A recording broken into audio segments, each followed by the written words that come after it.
Right. Welcome back. I think D-Day for today, right? We're going to discuss what are our questions for our comprehensive level. These questions will help you answer your compulsory questions which are there in your exam. Now, in my material, I have 5 questions right now, which are basically those 5 questions which ICA has notified in the study material. But yes, I am also preparing some additional questions for you. So I will be compiling a complete list of all the compulsory questions which has been tested in the past papers. Obviously not all the questions, because sometimes the questions are getting repeated. If there is any fresh adjustment or something which is tricky enough to understand, that questions will be prepared. I will probably share those questions to you by the end of the batch, so that you can once again prepare for your whole direct taxes once again. What we are going to do today is that we are going to recollect all our provisions of Income Tax Act, and then we are going to understand as to how to apply that for your compulsory questions, right? Consolidating ourselves into all the chapters which are there in the whole CA final till return filing, obviously, because after that things becomes more mechanical. So until return filing, whatever computational provisions are, we're going to keep that in mind, and we're going to prepare and solve all these questions. The rules are very simple. Like I told you, we have to prepare it from an exam perspective. So what we're going to do is we are going to look at it exactly as an exam logic, which means in some of these questions you will find some adjustments which were not discussed in the past also. Possibilities are there. How we are going to understand this question, how we are going to interpret the question is what we are going to look at today, because you will find some out of the box questions coming in exam as well. How do you tackle that in the minute of 14 is what your challenge is, So exactly keeping the exam atmosphere is what we are going to prepare the question. 5 questions. One question we'll solve completely from top to bottom. From top to bottom, we will prepare the format, we'll prepare the notes so you understand how to do it. Balance 4 questions will be discussion phase, where we'll understand what to plus, what to minus, and how to proceed forward. Is that logic making sense? Yes? Sweet. Looking at question number 1. I think let's follow the golden rules to make it more simpler for us also. Yes? We will not enter the question unless we know what is the requirement of the question. That is what the first understanding of any exam question which you take up for your exam is. So let's look at question number 1. See if the requirement of the question is there in the first itself. If not, we will hunt for that requirement and then come back to the main question. Okay. Looking at the question, it says XYZ Limited is engaged in the manufacture of textiles since 1st April 2009. 2 things to keep in mind. One is this is a company. Second is it is manufacturer. Please be with me, people. I need responses. It is XYZ Limited engaged in manufacture since 1st April 2009. The statement of profit and loss is showing a net profit of 700 lakhs. This is your PGBP starting point. After giving the following items. Now, they have already started the question and I have still not found the requirement. Will I proceed forward? No. I am going to move directly to the very end, and I am going to look at what the question is asking from me. Question in the very end comes and says, you are required to compute the total income and the tax payable. He wants both. Okay. They want the total income and the tax payable for the assessment year 24-25, ignoring the provisions of MAT and ignoring the provisions of 115 BAA. They have itself clarified, I don't want anything. I just want a simple, normal, old regime provisions as per normal computation. For you to find out the normal computation, you also need to know the tax liability. Fortunately, in the bottom itself, they have come and clarified the turnover for XYZ Limited for 21-22 is 405 crores. The moment you see 405 crores, it means the tax rate is now going to be very good. Now I know the requirement of the question. The requirement of the question is to find out the total income. So I need to find out the whole of the total income. Yes, not PGBP alone. I need to find out the whole of the total income. Keeping that in mind, let's start forward. I already know my starting point for PGBP. So I'm going to hold that. Since it's a company, anyway, salary is not going to come. So there is no botheration on that. Looking at every adjustment one by one. Item number 1, it says, the depreciation which is calculated on the basis of the useful life of the asset is given as 50 lakhs as per Companies Act. Now this is depreciation as per Companies Act, which means you need to disallow. Use the English properly. I told you there are 4 words in PGBP. Disallow, allow, add and reduce. This is a disallowance. It is already there in the P&L. See, it says after debit and credit, which means it is already there in the P&L. You need to either disallow or reduce. This is a disallowance. Next, employer's contribution to EPF is given as 2 lakh rupees and employee's contribution to EPF is given as 2 lakh rupees for the month of March, which was remitted on 30th June. Employer has also contributed to PF, employee has also contributed to PF. We are in the chapter of PGBP. PGBP comes and says there are two kinds of contribution. One employer will contribute, one employee will contribute. If employer is going to contribute, he can contribute up to ROI due date. He can contribute up to ROI due date. Has he made the payment within the ROI? Yes, which means employer's contribution allowed, no impact to be made because it is already there. Employee's contribution, I told you, due date of return filing is not applicable. It is due date of respective act. Respective act normally comes and says 15th of next month. 15th of next month. Look at it, it says March 24 is remitted on 30th June. You have made within the due date, after the due date. You have made after the due date. If you have made after the due date, what will you do? It is not, it is already there. It is already there as an income. It says after debit and credit. After debit and credit, which means this employee's contribution would have been an income. It was never an expense for you. Yes or no? Yes, it was always an income for you, which means this income is already there. Should you make any further adjustments? No, which means this also will be ignored. Understand very carefully, your accounts plays a huge role here. Your accounts plays a huge role here. Employer's contribution was an expense and therefore you treated it as allowable because it was paid within the due date. Employee's contribution was only an income for you. It was never an expense. It was never an expense and therefore it is already an income. It will continue to be an income. It will continue to be an income, which means motta adjustment is ignored. Motta adjustment is ignored. Yes or no? Employee's contribution was never in your P&L, correct? Was it your expense? No, it is not even an anything. Technically, it should not even be there in the P&L. But since the word used is after debit and credit, the assumption would be that this item is already there in the P&L. If it is already there in the P&L, it is only because it is a income. It can never be an expense, correct? No. Understanding. Next. The company has appended a note to its income statement that industrial power tariff of 2.5 lakhs was received from state government and credited the same to statement of profit and loss account. And credited the same to statement of profit and loss account. They are saying that they have received some industrial power tariff concession from government. This is nothing but, when you receive something from government, it is nothing but subsidy. It is nothing but subsidy, government grant, whatever you call it. Generally, a government grant received is taxable or not taxable. It is taxable. And they are coming and saying it is already credited to statement of profit and loss account, which means already there, which means again ignore. Next, the company has provided an amount of 25 lakhs, being the sum estimated as payable to workers based on agreement to be entered with workers union.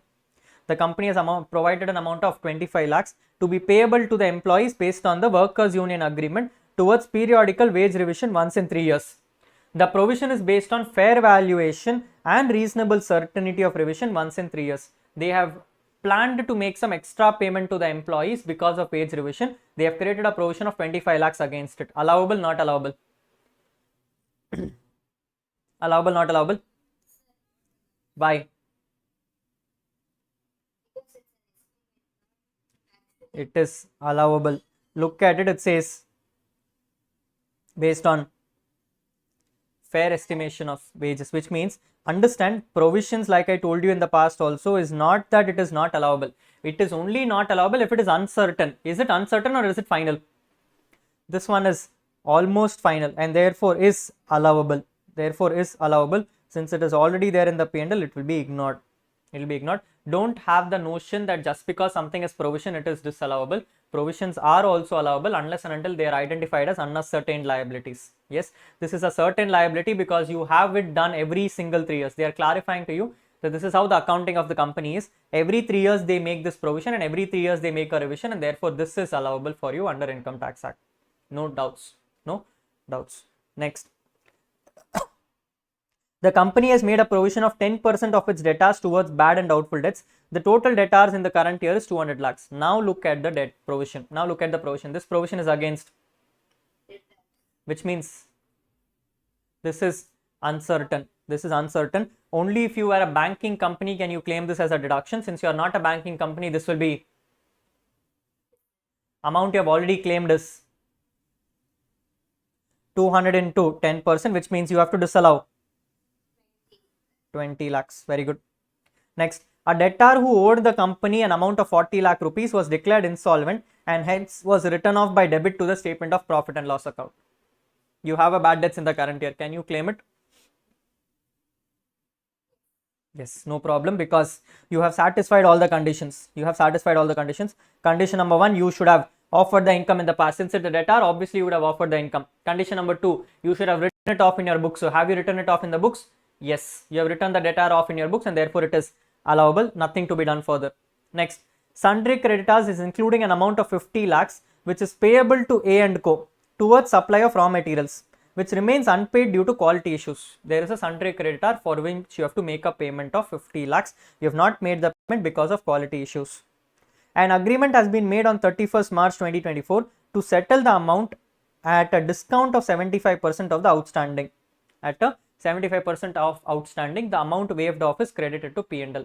You have had a creditor, 50 lakhs you were supposed to pay. You decided and said that I will only pay 75%, balance 25 I will not pay. This balance 25 is there in the P&L. Allowed, not allowed.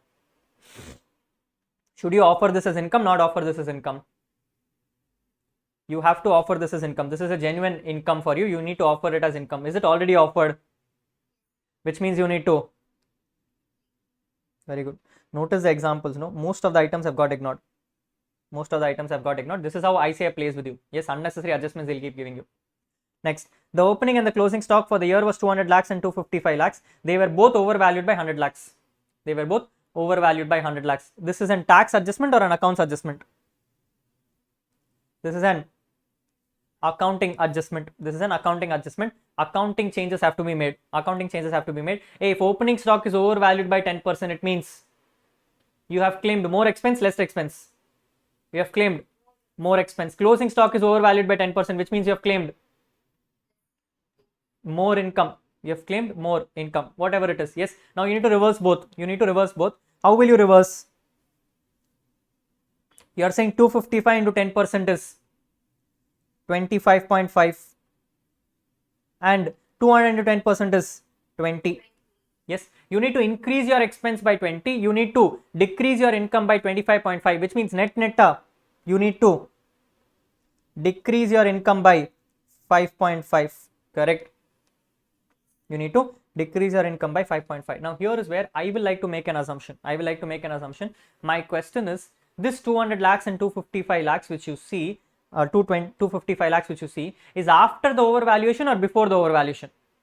That is one genuine question to ask, because if this 255 lakhs is after the overvaluation, you will come and say it is not 10% of this number. Base value will be different. Correct? Those kind of assumptions can also be made. Numbers would come in points there. Therefore, I'm using this itself. Make life simpler is what my request would be. Yes, you can make an assumption that this 255 is after the 10%, which means the 10% is on the base value and not on this value. That also an assumption can be made. You need to make your respective choices. Okay. Next, the provision for gratuity which is based on actual valuation is 500 lakhs. The actual gratuity which is paid is only 300 lakhs. The actual gratuity which is paid is only 300 lakhs. You have debited your P&L with 500 lakhs and you have not claimed anything against it because you have adjusted directly against provision account 300 lakhs. Can you claim the whole 500 lakhs in the current year? No, because very good. It is not just 40A7, it is also 43B. 40A7 along with 43B comes and says that whenever you have any provision for gratuity, it will be allowed as deduction only in the year of payment as per 43B, which means within the due date of return filing. In this scenario, you have created a provision of 500 lakhs, but you have paid only, which means you cannot claim. Therefore, you will disallow 200 lakhs. You will disallow 200 lakhs. Yes or no? Yes. Next. Commission of 1 lakhs is paid to a recovery agent for realization of a debt. The tax has been deducted and remitted as per chapter 7B. As per chapter 17B. They are coming and saying commission is paid and remitted. Tax has also been deducted. What to do? When everything is satisfied, what is your problem? Yes, therefore it is ignored. The company has purchased 500 tons of industrial paper as a packing material at a price of 30,000 per ton from PQR, a firm in which a majority of the directors are partner. No. Notice carefully. your directors are a partner in a firm. From the firm, you're buying materials worth 30,000 rupees. PQR's normal selling price is 28,000 rupees. Now, question to you, this is under which section? You are under 48.2. You are under 48.2 specified persons or related parties, where the provision comes and says if you are going to incur an expense beyond reasonability, the payment will be disallowed. Normal expense which you should have incurred is 28,000. They have sold it to you for 30,000, which means 2,000 per ton will be. So 2,000 per ton into how many tons? 500 tons. Number is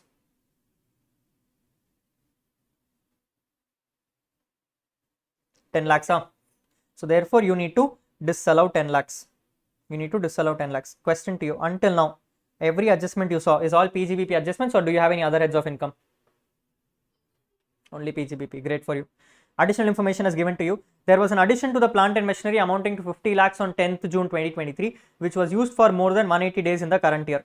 Additional depreciation has not been adjusted in the books. Has not been adjusted in the books. They have come and said that, Rahul, this is what is the new addition in the current year. New addition in the current year. They have asked you to claim additional depreciation. Ideally speaking, they would have not even requested you to do additional depreciation. Even then you should have done it. Even then you should have done it. Fortunately, they have itself mentioned to you, so you need to do additional depreciation. Additional depreciation rate is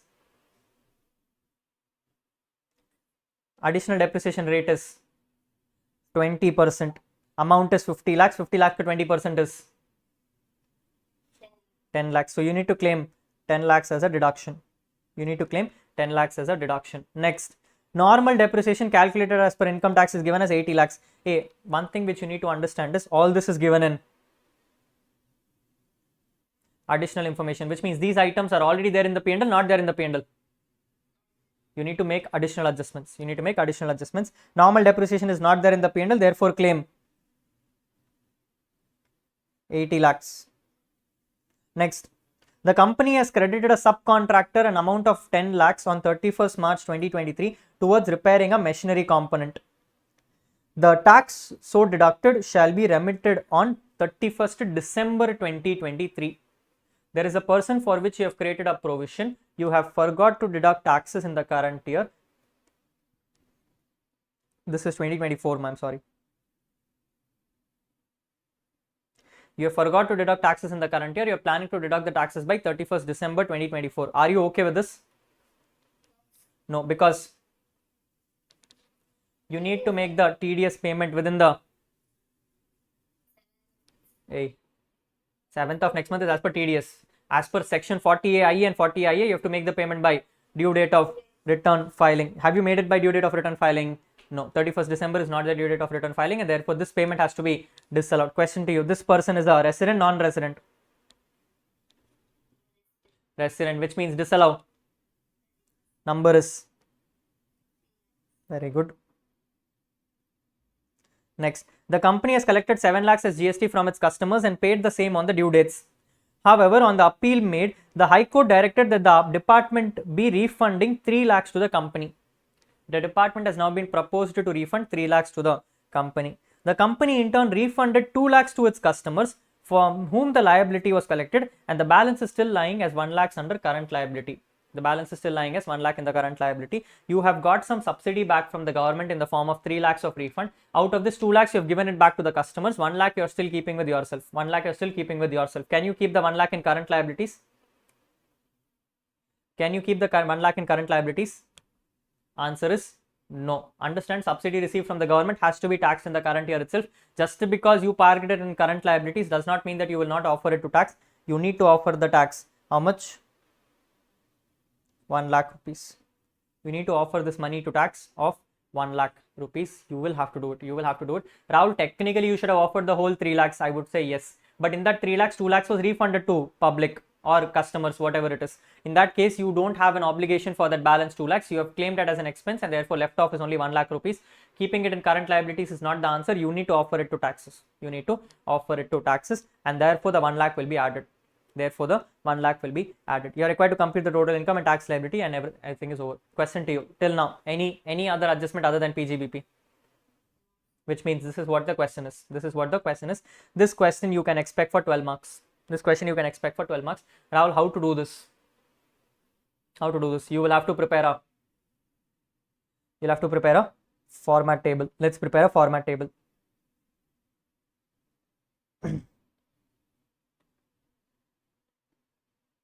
Let's prepare a format table. What are we going to do? I always told you in exam when you're writing a question, always write the question on the middle page. So write it as question number 1. Then always start with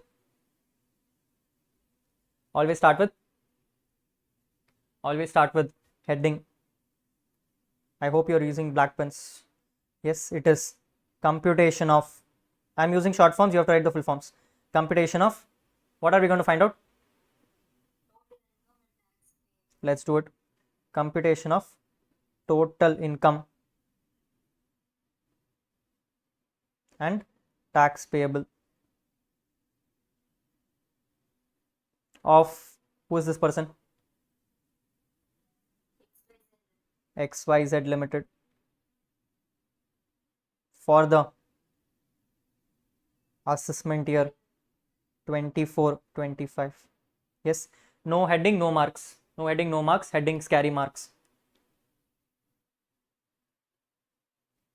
Headings carry marks. Now, question to you. Why have I keep on repeating asking you whether there is any multiple heads of income? Because I need to know how many columns to create. I told you normally the rule is very simple. If you have only one head of income, only 2 columns is enough. If you have multiple heads of income, you need 3 columns. So I'm going to prepare only 2 columns because this whole section is only about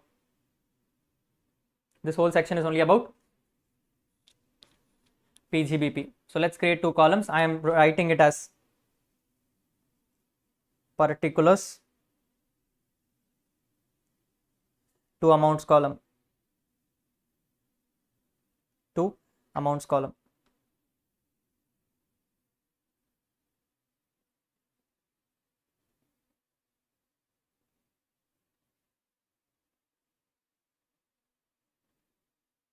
Shall we start? Yes. What is the starting point, Rahul? Since the question is asking you for total income, you need to always first write the head of income first. What is the head of income? It is profits and gains of business and profession.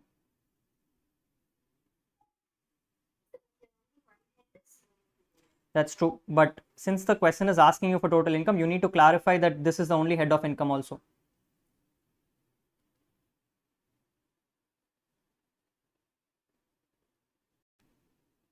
What will you do is when you complete your total income, after that you will write PGBP / total income to clarify that there is only one head of income. But you need to mention this. Had the question only said compute PGBP, then I didn't have to do it. But since they are using the word total income, I need to mention what head of income am I doing. Okay. Never use your margin. So I'm putting everything inside the margin. Heading is PGBP. Yes. Starting point is net profit. Yes, since the question or the net profit is given in lakhs, I am also going to put everything in lakhs. So this net profit, will you make any adjustment? Not make any adjustment. You will not make any adjustment. Therefore, I can directly put it on the last column. I'm directly going to put it in the last column. Where I make an adjustment, I will put it in the inner column. Otherwise, I'll put directly in the last column. Since I'm going to put only 700, I need to immediately go to the top and write within brackets in lakhs. Yes. First adjustment done. Second, now what you're going to do is, since you have already noted down which one is plus and minuses, you need to understand to do the same sequence. Do not plus minus and all. Keep it in the same sequence. So I'm going to first plus. So I'm going to write add what? Hey, English is important. Add items debited to P&L.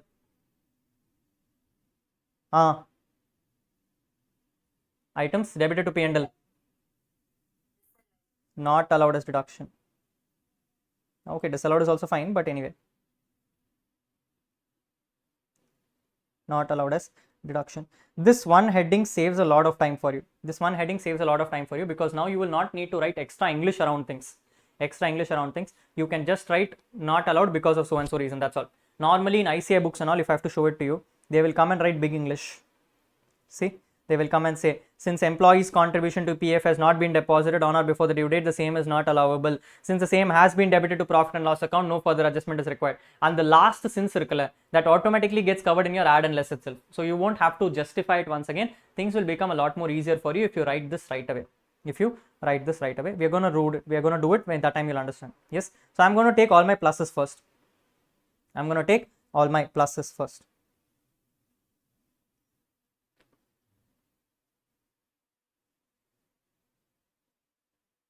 Yes, let's start from the first. It says depreciation. Now here is where you can choose any way how you want to present. You can write bullet points, point number 1, point number 2, whatever it is. My personal preference, just my choice. What I generally do is I put the same note number as what is there in the question so that the ICA examiner knows which one am I talking about. Like here, if you notice, the adjustment is point number 1. So I will also use the same thing. So that tomorrow when the ICA examiner looks at it and if you have not written some note, he can automatically go to the additional notes and find out that number. Okay, so the link makes a sense. Again, no obligation for you anywhere. You can also use bullet points. You can also use plus, minus, dash, whatever makes sense. Anything is fine for you. If you keep a reference of ICA, it will be a lot more easier for examiner to understand, and that's what the ultimate intention is. So let's do that only, is what my feeling is. Yes, first item is give a short heading to it. What is the heading? Depreciation. Yes, next what you'll do, you'll write the reason not allowable since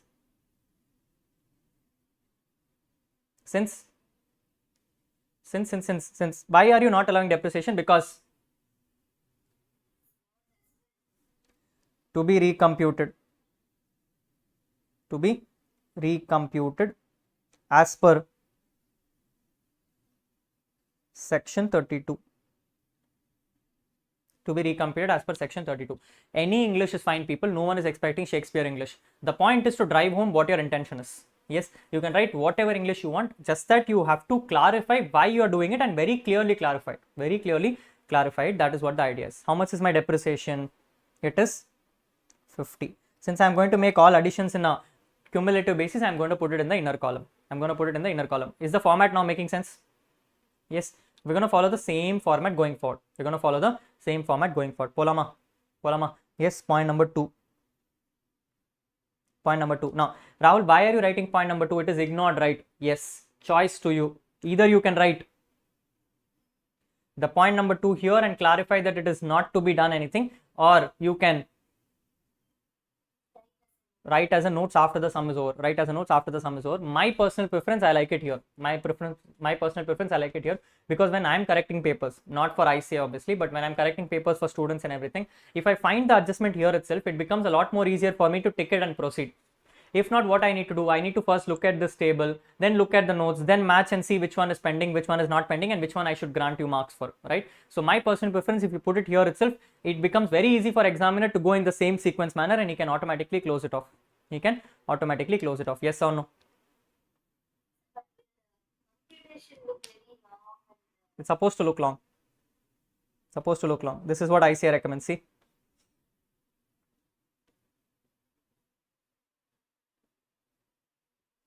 So ICA is fine with it. Yes, the longer computation looking makes more impression on the examiner, saying you know things better. Okay, so there's no problem. As long as the ICI is happy with it, you are also happy with it. At the end of the day, someone should feel like you're smart enough. That's it, right? So feel free to do it. That's not a problem. Yes, point number 2. Now, in point number 2, notice there are two items. One is employer, one is employee. Both are different computations. So I'm going to put it differently. So one I'm going to say employer contribution. And then I'm going to put a note. What is the note I'm going to put?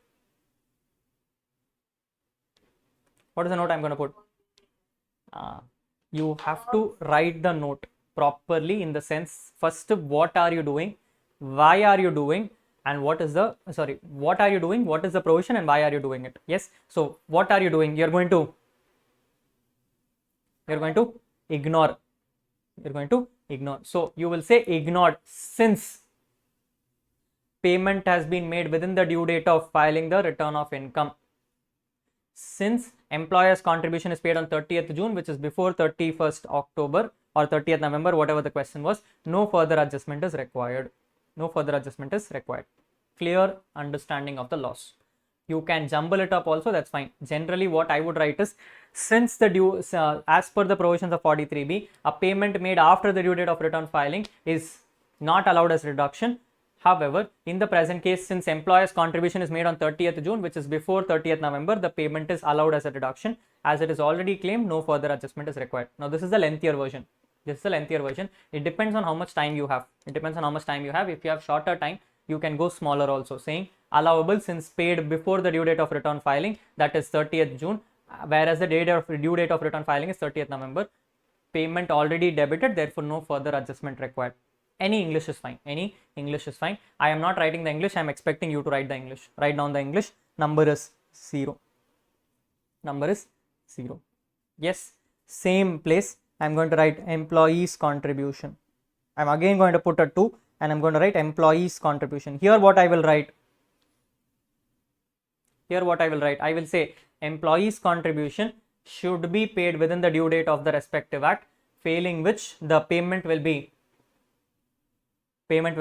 deemed as an income. In the present case, the payment was made after the due date of the respective act and therefore should be treated as income. Since it is already credited to P&L account, no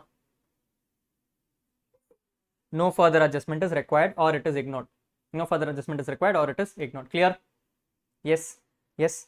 Point number 3. Point number 3. What is point number 3? The company has appended a notes to its income statement that the power tariff. So they are saying there is some grant which you have received. So I am going to say the heading as industrial power tariff.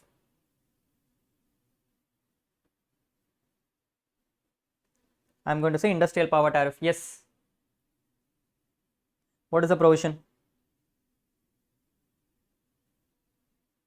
What is the provision? What is the provision? What is the provision? Rahul, do you have to write section numbers? No, nothing is required. Just write the provision. What is the provision?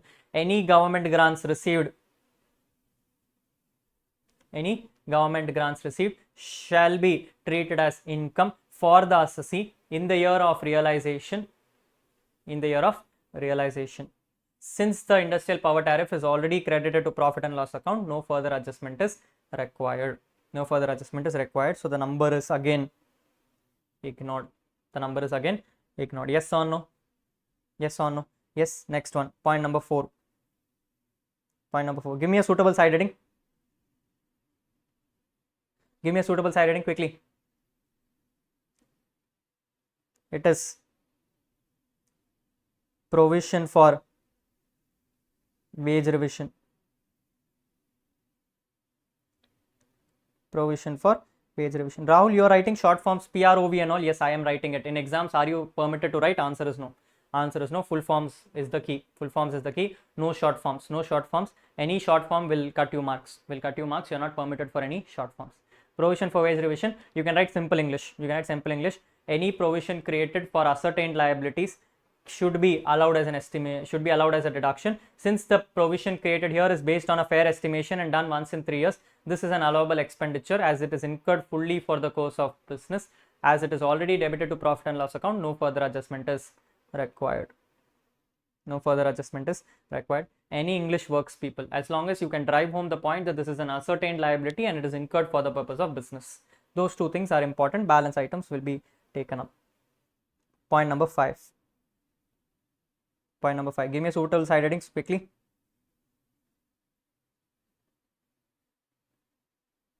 Give me a suitable side heading. Yes. What is point number 5? It says the company has made a provision of 10% of doubtful debts. So it is provision for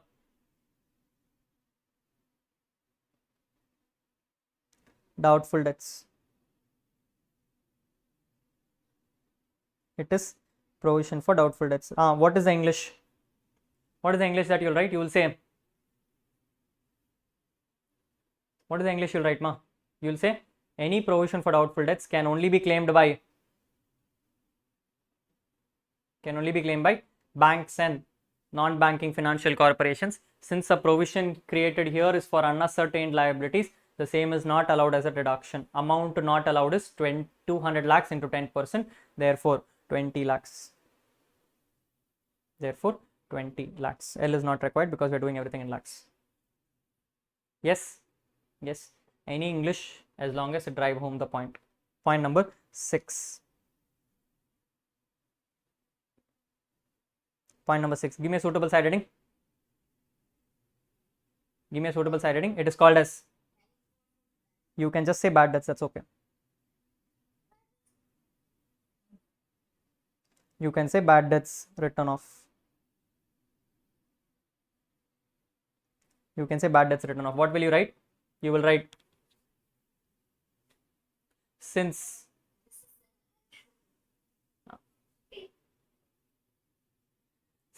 the debtor has been written off in the books of accounts as irrecoverable and the corresponding income would have been offered in the past years, the bad debts can be claimed as a deduction. Since it is already debited in P&L account, no further adjustment is necessary. No further adjustment is necessary. Understand, you do not have to write generic terms. You have to use the income tax language. You have to use the income tax language. When I say income tax language, I'm not expecting big English, but I'm also expecting that you write the provision for the least. Yes, you are not allowing this bad debt because it is a business expense. You are allowing this bad debt because you have written off the debtor and the income was offered in the earlier years. That is what the idea is. That is how the provision is, right or not? Yes, so you need to keep that in mind. You need to keep that in mind and proceed forward. Next one is point number 7. Next one is point number 7. What is point number 7? It says, sundry creditors including an amount of 50 lakhs payable towards supply remain unpaid due to quality issues. What are you doing? Give me a side heading. Give me a side heading. It is, let's use the word which is given already. No, it is given waive. No, so you can say waiver of sundry creditors.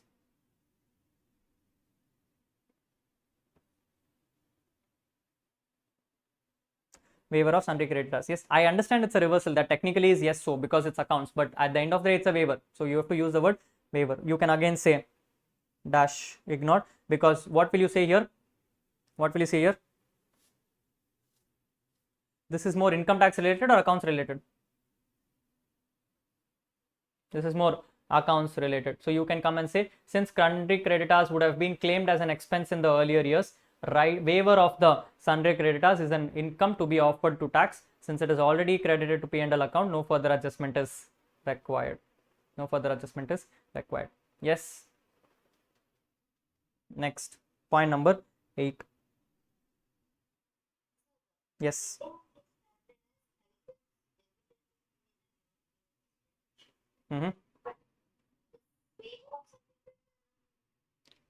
Is a credit. I know. Yes. I'll change the headings in some time. I purposely did that. I'll change the headings in some time. Give me 2 minutes. Yes. Next item is opening and closing stock. Yes. Opening and closing stock. So you can say heading as overvaluation of stock.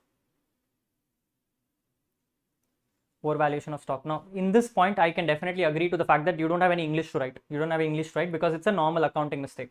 It's a normal accounting mistake. Here, it will be sufficient if you write the respective computation alone. It is enough if you write the respective computation alone. You can come and say opening stock, how much? 200 lakhs into 10%.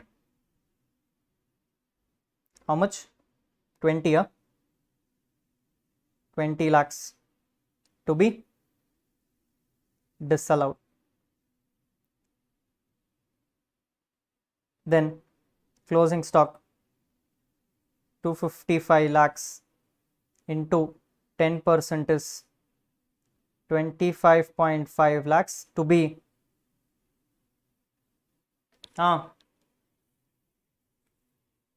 Very carefully use the English. To be.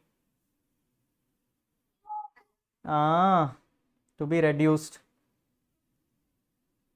Is it already there in the P&L? Not there in the P&L. It is already there in the P&L, therefore it is to be reduced. Net. What? 5.5 lakhs to be reduced. Net 5.5 lakhs.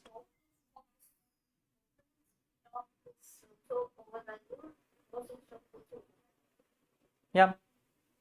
So we are reducing overvaluation, it reduces opening stock, expense will reduce, and also income will reduce.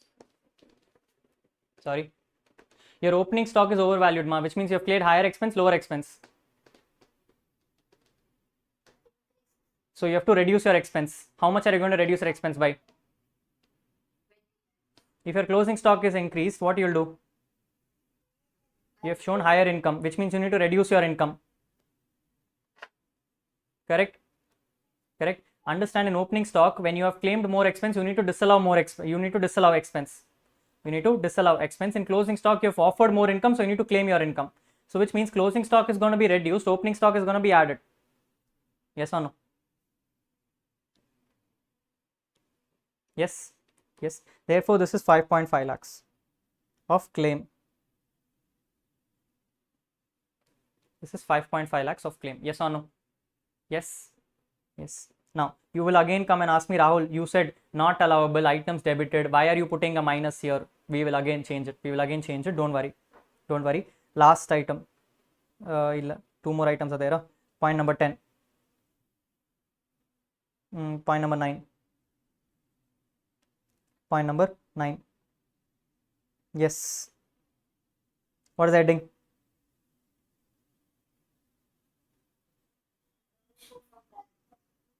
Provision for gratuity. Now, what is the English?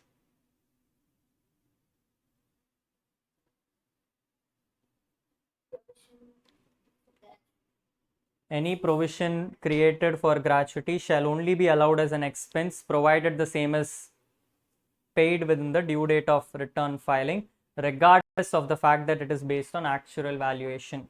Since only 300 lakhs has been paid before the due date, the additional 200 lakhs will be disallowed. The additional 200 lakhs will be disallowed. Yes or no? Yes or no? Yes. Next. Point number 10. Point number 10. Commission paid without deduction of TDS. So it is commission.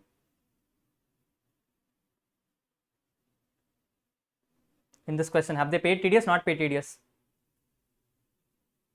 They have paid the TDS, which means again it is allowed as a deduction. What will you write? Since the payment has been liable for TDS and the same has been deducted and deposited before the due date of return filing, the payment is allowed as a deduction. Since it is already claimed as deduction, no further adjustment is required.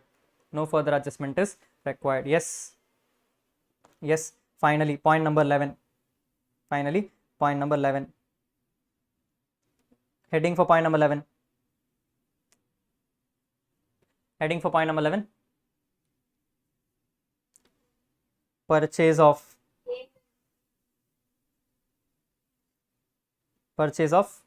raw materials from yaru PQR. Yes, related parties, what you're going to put in the notes, so that is not the heading. Here now you will put a heading saying, since PQR is a firm in which directors have substantial interest or directors are partners, the PQR will be treated as a specified person. As per the provisions of Income Tax Act, any payment made which is unreasonable to the specified person shall not be allowed as a deduction, and therefore the excess payment of, how much is the excess payment? It is 200 tons into 500 tons. 200 per ton into 500 tons, which is 10 lakh rupees. Shall be disallowed. Yes or no? Yes. Can you total these numbers for me? It is 50 plus 20, 70 minus 5.5 plus 200 plus 10.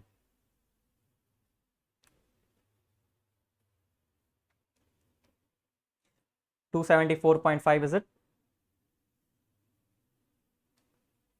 Yes.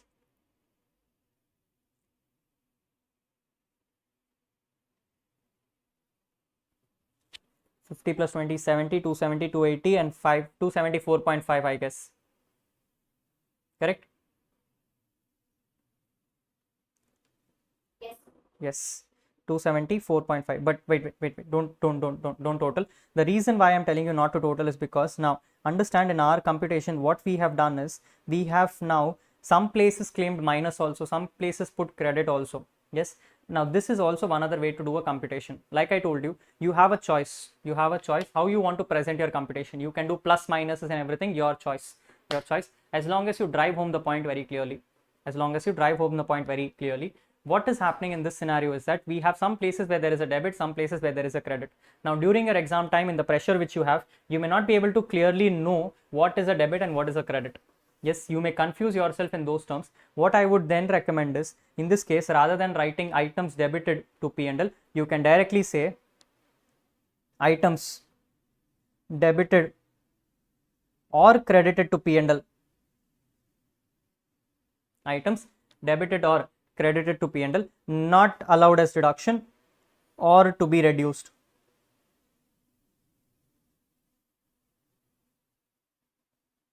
Items debited or credited to P&L, not allowed as deduction or to be reduced. In this case, what I have now done is, in this format, I'm coming and saying, boss, every item which is there as a part of P&L, I'm taking an action right away. I'm taking an action right away. Separately, I'll create a separate sheet for you where I'll take actions on those items which are not part of P&L, which are not part of P&L. This is also one way to present. This is also one way to present. Anything works, people. At the end of the day, if the answer comes out right, everything works. Right? I personally liked this format very well because if you notice, everything has come as 1, 2, 3, 4, 5, 6, 7, 8, 9, 10. Correct sequence launch. Yes. So I personally prefer doing this way. But yes, if you had an adjustment question, like in the further questions which we'll do, where you'll find what will happen is 1 will be about PGBP, 2 will be about IFOS, 3 will be about capital gains and all those things. In that case, you can mix match and you can do only debited first, then credited, then debited, then not considered and all those things. Format is not mandated in Income Tax Act. ICA does not request a format out of you. You can do any model. You can do any model. There is no hard and fast rule anywhere. There is no hard and fast rule anywhere. Is this clear? Yes. Now the reason I told you not to complete the total is because now that I've changed this into items debited or credited to P&L, I also need to look at my additional information to see if there is any items debited or credited to P&L. Notice the items. What are the first item? Plant and machinery depreciation. This is beyond your P&L, so leave it off. Next, normal depreciation beyond your P&L, leave it off. Third item, company has a subcontractor for which TDS has not been done. Now this payment is there in the P&L, not there in the P&L. It is there in the P&L. So this also has to now be considered. Yes or no? So what I'm going to do is, here itself I'm going to hold and I'm going to make my balance items. Here itself I'm going to hold and I'm going to make my balance items.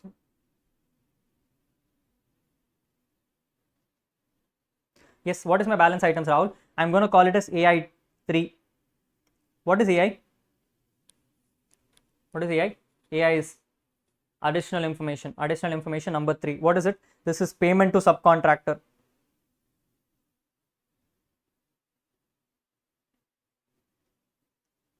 This is payment to subcontractor. Now here what I will write, I will come and say, since the payment to the subcontractor has been credited in the books of accounts, TDS is mandatory and the TDS has to be deposited by the due date of return filing. Since the payment is made only on 31st December, the same has to be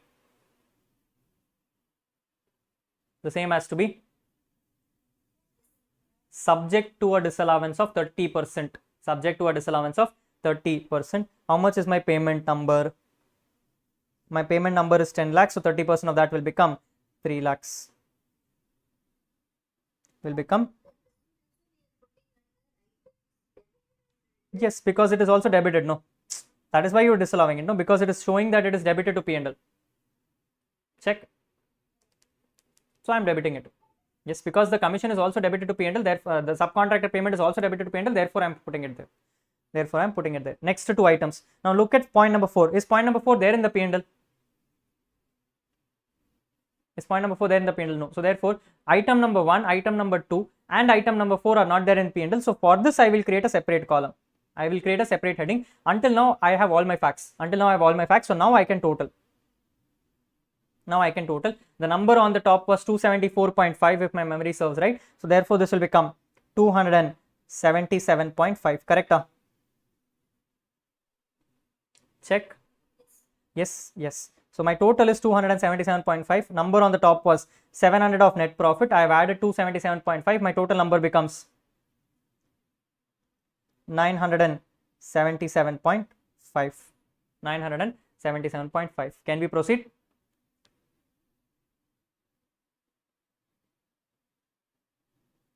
Can we proceed? Yes. Now the next thing which I wanted to keep in mind for most of the people, at least for the ones who do not have a good handwriting, do not put decimals like this.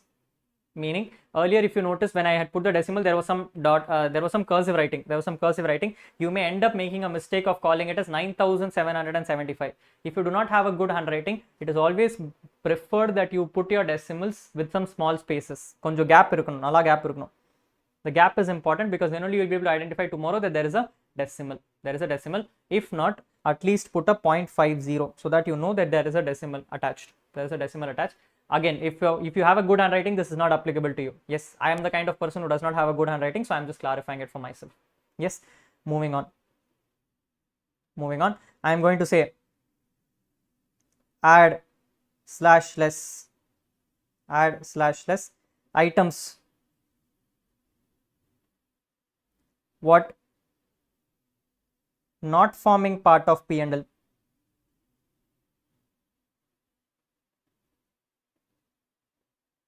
Add or less items not forming part of P&L. Yes or no? Yes. First item I know is AI2. What is AI2? Normal depreciation.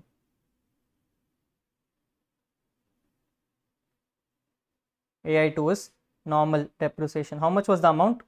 It was minus 80. Then AI1 is additional depreciation.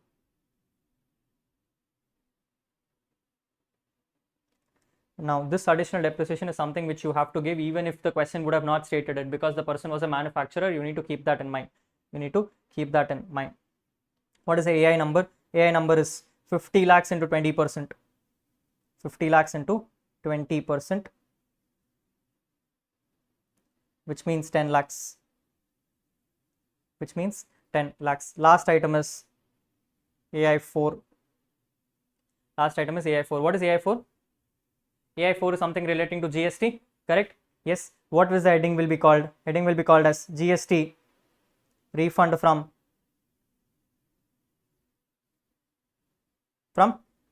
authorities, department, whatever is it.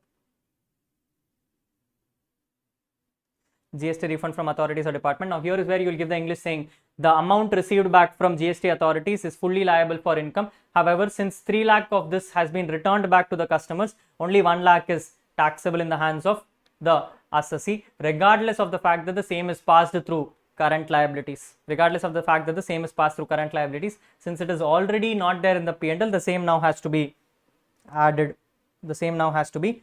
Yes, total the number. It is 89 lakhs minus.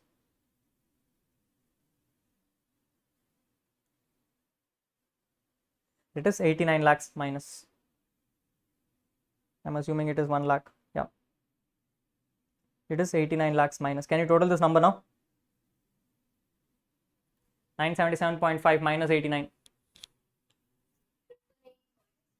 888.5. 888.5. Now, question to you. This 888.5 is your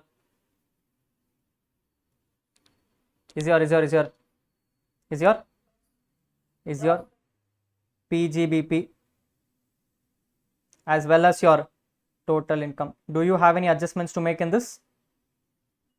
No. You did not grant any chapter 6A, nothing. So you can directly put it as PGBP or total income. You can directly put it as PGBP or total income. There is a reason why I put double dash, because I am clarifying to the examiner that double dash means that the computation is done here. If the computation was not done, I would have put a single dash, but since the computation is done, I am putting a double dash. So PGBP / total income is what my number is. Yes or no? Yes. Yes. Now at the same time, the question is also asking you for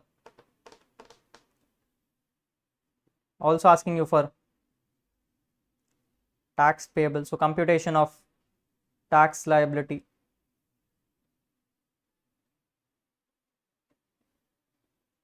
Computation of tax liability. Yes. What will your tax liability be? It will be tax at the rate of, since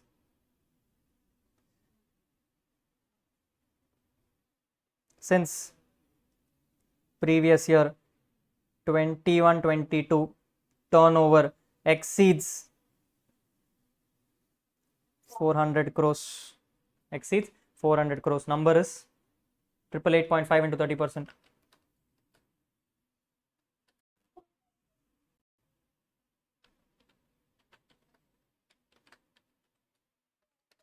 $266.5. That's all is the question. That's all the question? Very good. You have to levy surcharge at the rate of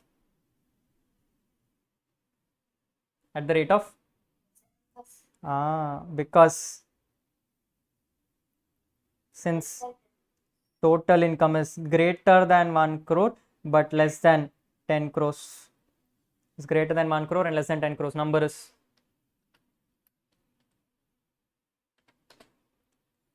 18.6585, 18.6585. Total the numbers.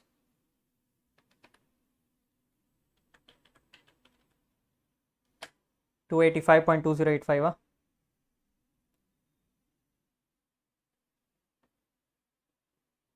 285.2085. On this you will add health and education cess at the rate of 4%. At the rate of 4%.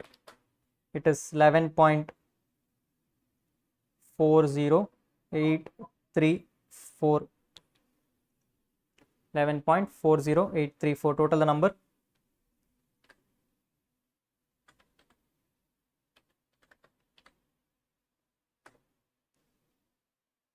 296.6168. Yes, this is your tax liability.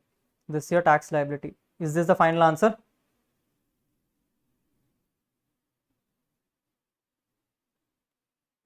Is this the final answer?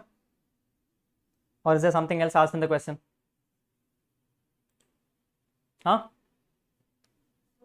If you leave it here, no marks for you.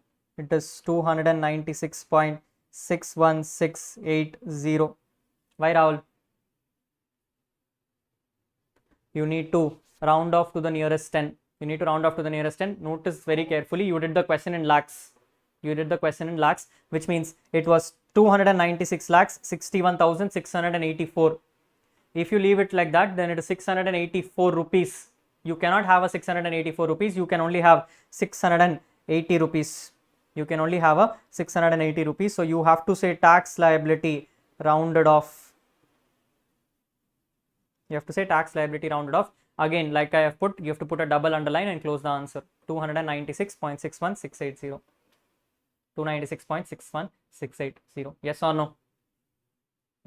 Yes. Now in my computation, this is what is the question ICA order question answer format. In that itself, without even writing notes, I took 2 sides. I took 2 sides. When you write your notes and everything, it will easily go for 3 sides or 4 sides. And that is the minimum expectation from you. Now I am not telling this is BCom and I expect you to write stories around things, but if you do not write the relevant notes, you will not get the right marks. You need to write your relevant notes. Yes or no? Yes. Can we proceed? Yes. One provision is there. Which provision? Page revision. So specifically under which section? 37. You're looking at section 37 along with ICDS 10. If you remember ICDS 10, which talks about provision, contingent asset and contingent liabilities, I came and told you a provision can be claimed as a deduction provided it is following the same accounting principles, unless and until it is specifically exempted under section 36. Since this is not exempted under section 36, I am considering it as per ICDS 10 along with section 37. Yep.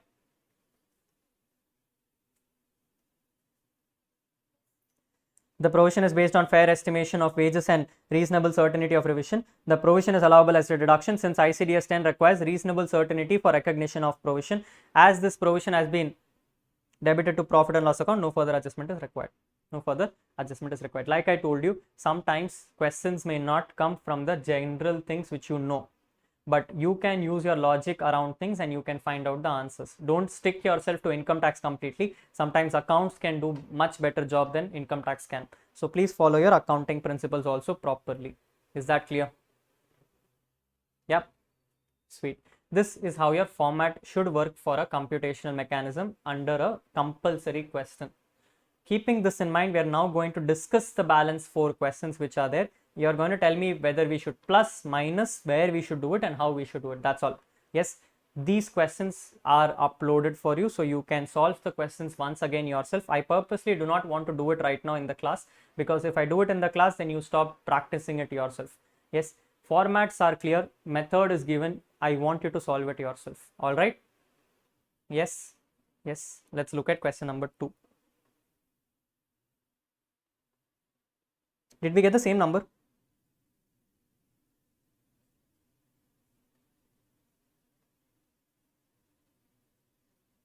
Is 8,85,000 our income?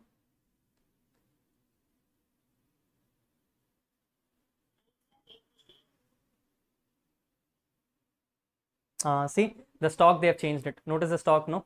I told you, no, you can do a stock in a different mechanism also. They have taken that the 250 or the 255 is a different base valuation.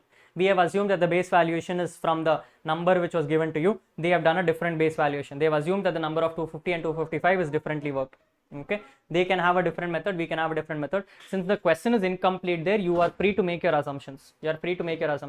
What we did is also right, what they did is also right. It is all about taking the right assumption to make. I would feel both are right. Their answer is a little different than our answer because of the fact that they have taken the 250 and 255 lakhs as the final amount, which means the base value needs to accordingly change. Yes or no? Yep. Great. Let's look at question number 2. You are going to help me understand in question number 2 what should we do with the number. Okay. Question number 2 says Parik Hospitality Limited is engaged in the business of running hotels of a 3-star category. Something stuck to me right away. What is it that stuck to me right away? It is a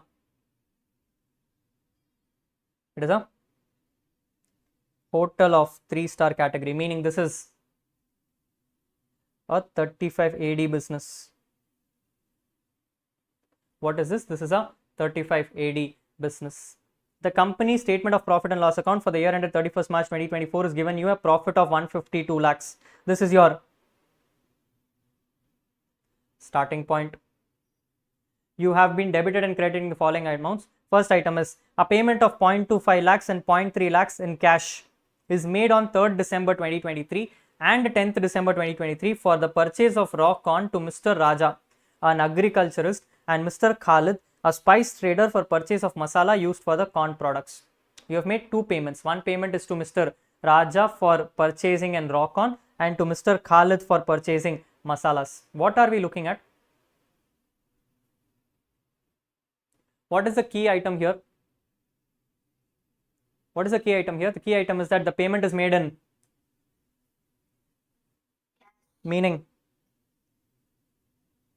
you will have a disallowance if the payment goes beyond 10,000 subject to certain exceptions. Look at the items. Tell me, is the payment beyond 10,000, less than 10,000? The payment is beyond 10,000. Now they are coming and saying two payments are made. One is made to an agriculturist, second is made to a spice trader. Rahul, which one is allowed? Which one is allowed? Agriculturist payments are allowed. Any kind of payments made in cash to an agriculturist is allowed as a deduction, which means I will not make any disallowance for the 0.25 lakhs. I will not make any disallowance for the 0.25 lakhs, but I will have to make a disallowance for 0.3 lakhs because we did discuss in the class, and I put out a blue box also for you saying any kind of payments made to a trader or a middleman is disallowed. So how much should I disallow, Rahul? I should disallow 0.30 lakhs. Hey, is this clear? Is this clear? Yes. Yes. Next, contribution towards employees pension scheme which is notified by the central government under 80CCD for a sum of 3 lakh rupees is calculated at 12% of basic salary plus DA forming part to the employees in terms of employment. They are planning to make any contribution to NPS. When we remember 80CCD, I came and told you, in 80CCD, employer can contribute 12% of the salary. Salary means basic plus DA forming part. Basic plus DA forming part. And there I came and clarified to you once again that if you are going to make a salary payment from employer should also make only 12%. If an employer ends up making more than 12%, the extra payment which he is making is disallowed for the employer under the head PGBP. Is disallowed for the employer under that PGBP. Question to you, is this person making within the limits or above the limits? Which means this payment is ignored because it is very good. A payment of 6.5 lakhs is made towards transportation of various materials which is procured by one of its hotels to Mr. Bansal Transport. They have made a payment of 6.5 lakhs towards transport of various materials to Bansal Transport, a partnership firm, without deduction of tax at source. The firm opts for presumptive taxation and has furnished a declaration to this effect. They have also given you a PAN number. They have also given you a PAN number. When we did TDS chapter and we did 194C, I came and told you that when it comes to a transport operator, no TDS will apply in case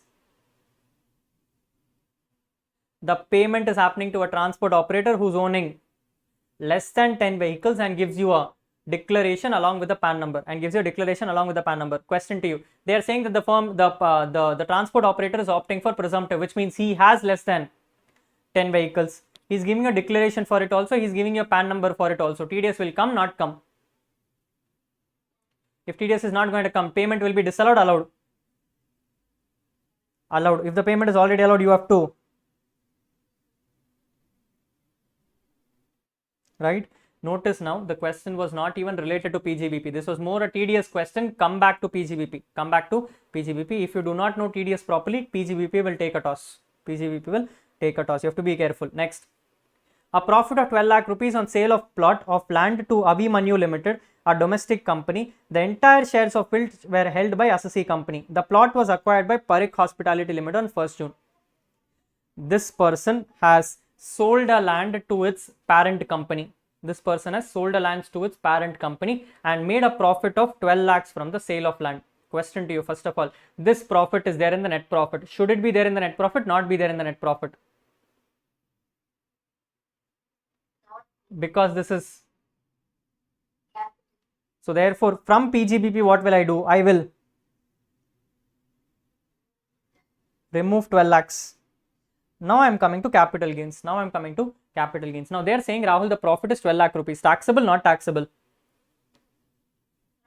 Because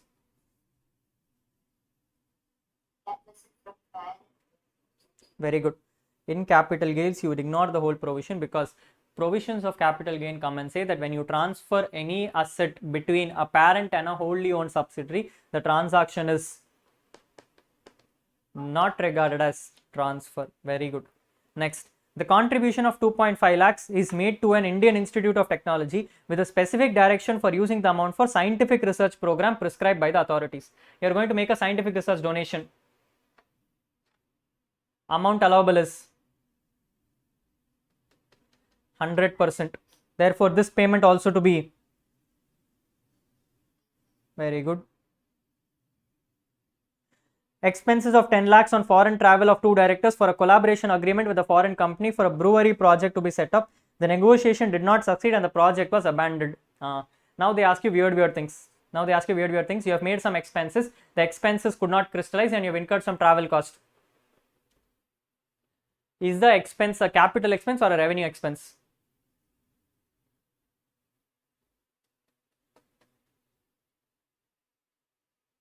Is the expense a capital expense or a revenue expense? This is a revenue expense. Why, Rahul? The very famous case law called as CIT versus, any idea? PVR or Priya Village roadshows. CIT versus Priya Village roadshows, where they came and clarified that if you are going to incur some expenses for a project and the project is subsequently abandoned, the expenses will be treated as revenue and allowable. In the special adjustments, I also came and gave you one other case law called as McGrath, where I came and told you that the McGrath will be applicable in case it is a new business. This is an existing business and therefore it is a revenue expense. If it was a new business altogether and for which the payment would have been made because the project is not crystallized or abandoned project, still you would have disallowed it. Because then it was a new business. Here it is an existing business and therefore Priya Village Roadshow will apply, and Priya Village Roadshow says this is an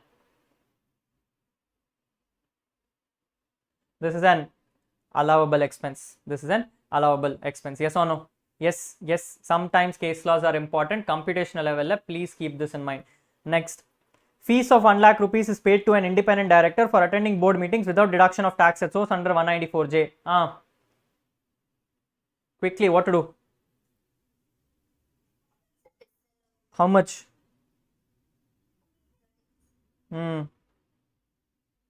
Next, depreciation charged is 10 lakh rupees.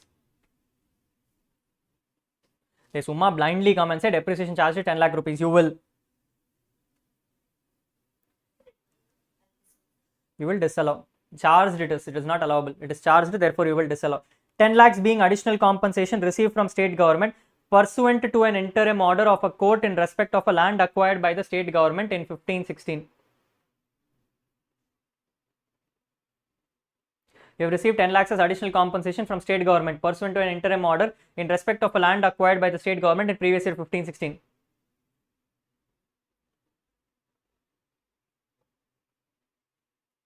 What will you do? First of all, in PGBP, it will be there or not there? Should it be there in PGBP? Not be there in PGBP. It should not be there in PGBP because the acquisition is of a land. So in PGBP, what will you do? You will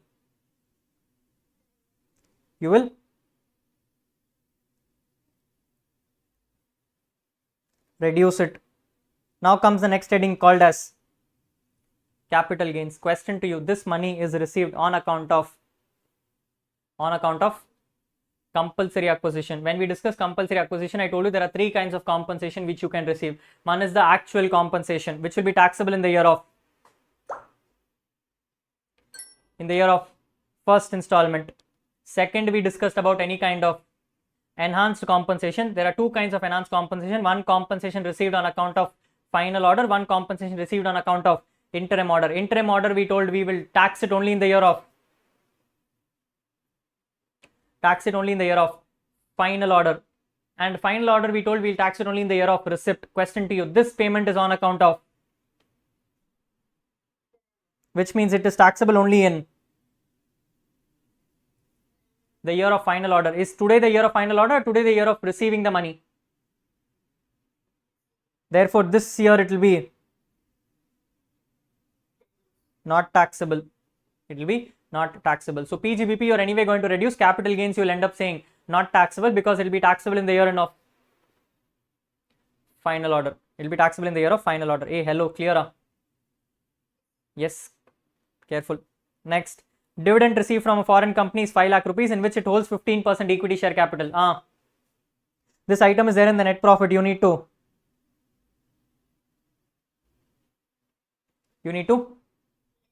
reduce it from PGBP and add it to IFOS. You need to reduce it from PGBP and add it to IFOS. Next, as a corporate debt restructuring, the company has converted the unpaid interest of 10 lakhs up to 31st March 2023 into a new loan repayable in 5 equal installments. The person has not paid his interest for a very long time. Those interest has now been converted into 30 equal installments. 5 equal installments to be paid. The first installment of 2 lakhs was paid in March 2024 by debiting new loan account. The 10 lakhs is the total payment. In the current year, you have not claimed any interest, but you have repaid the loan of 2 lakh rupees in the current year. Allowable, not allowable? Allowable? Yes. When we discussed about the provisions of 43B, I came and told you that in case an interest is converted into loan, it will not be allowed in the year in which the loan is made. It will be allowed in the year in which the loan is repaid.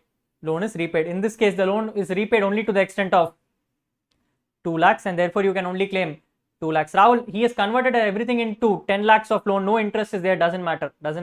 You will only claim the interest of 2 lakh rupees because that is what you have repaid in the current year. Hey, hello, idu nyamagruka. Yes, small things. Next, depreciation as per income tax act is 15 lakhs. What to do? You will claim it.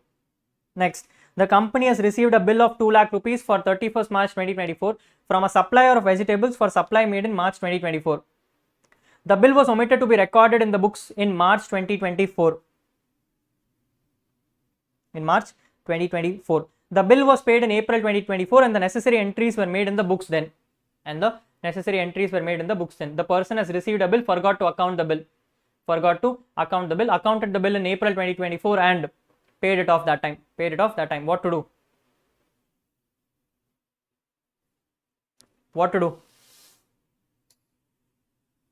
Hey, question to you first of all. This is tax or accounts?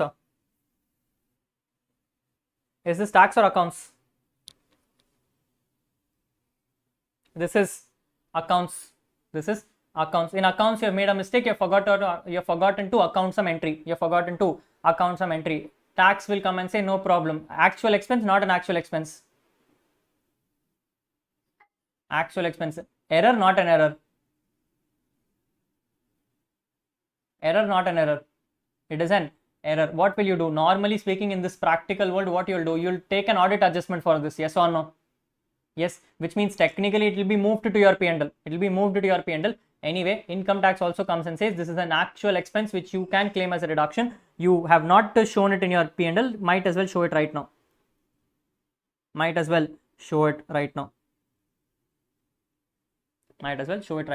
Hey, this is only ICI. In practical world, if you have not shown it in your P&L that time and you have not taken an audit adjustment against it also, ICI, income tax is not going to permit it. Because income tax will say anyway you have put it in the next year, no, go claim it in the next year. Just because you got a bill in the current year, it's not a choice to show it in the current year itself. You can claim it in the next year is what income tax will come and say. ICI comes and says generally you would have passed an audit adjustment, might as well claim it in income tax also. Yes or no? Yes. Next, Rahul, dividend of 7 lakh rupees is distributed on 25/9/2024 to its shareholders. What is this? Hey, what is this? Dividends distribution to shareholders. Relevant, not relevant?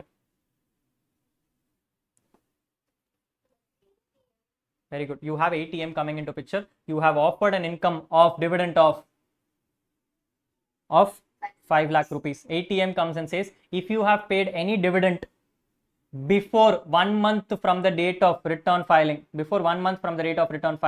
that dividend which you have paid can be reduced as ATM from your income. Subject to the dividend which you are planning to offer. Has this dividend be paid before 1 month of due date of return filing? Yes, because company's due date is maximum 31st October. 1 month before has been made. How much have you made payment of? 7. How much is your income which you are planning to offer? 5, which means you can claim the whole 5 under section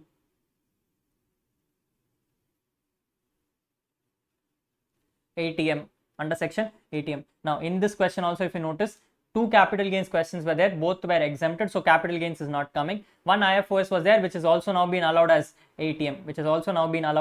ATM. Technically again you have come back to only PGBP. You've again come back to only PGBP. You're required to compute the total income of Parekh Hospitality Limited, indicating the reasons, assuming that the company is not eligible for 35AD. Sandosham.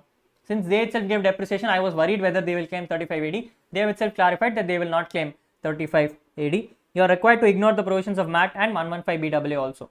And 115BAA also. Yes. Yes. Any doubts in the adjustments? Any doubts in the adjustments? No. If you noticed, some adjustments are tackling you with the smallest of the adjustments which are there in every section, which means the minute things can make an impact, like that interim order part and all those things. Small things they are keeping on check. Yes. So everything is important from exam perspective. Leaving something will not be the idea. If you don't understand, you reach out and we will justify it once again to each other. But leaving out anything will not be the answer, because you may lose marks in your compulsory question. And you know the format. If you lose one adjustment also here, total income goes wrong. If total income goes wrong, tax goes wrong. If tax goes wrong, answer goes wrong. And if answer goes wrong, everything goes wrong. Yes or no? Yes or no? Yes. So every adjustment is important. Any doubts in any adjustment? Any doubts? No? No? Shall we proceed forward? Perfect. Let's proceed forward. Question number 3. Mr. Harish is age 66 years. I am going to stop here itself. What is the problem? I'm going to stop here itself. What is the problem? The problem is the person is 66, which means automatically he is a senior citizen. He is a senior citizen. He is running a business as a proprietor and has furnished you the following information. Like I told you, I don't know the requirement of the question, so I'm directly going to jump to the last. I'm going to jump to the last. Let me check what the last is. The last is here itself. It says you're required to compute the taxable income and the amount of tax payable by Mr. Harish on such income, assuming that he has exercised the option of shifting out of default regime. Meaning he's opting for Finance Act. He's opting for Finance Act. If he's opting for Finance Act, his basic exemption limit is, keep that in mind. They have given a net profit of 3,65,500 from wholesale business of textiles and fabrics, which is arrived after charging the following expenses. So he has a net profit of 3,65,500 after charging the following expenses. Personal traveling expenses of 12,750. What to do? What to do? You will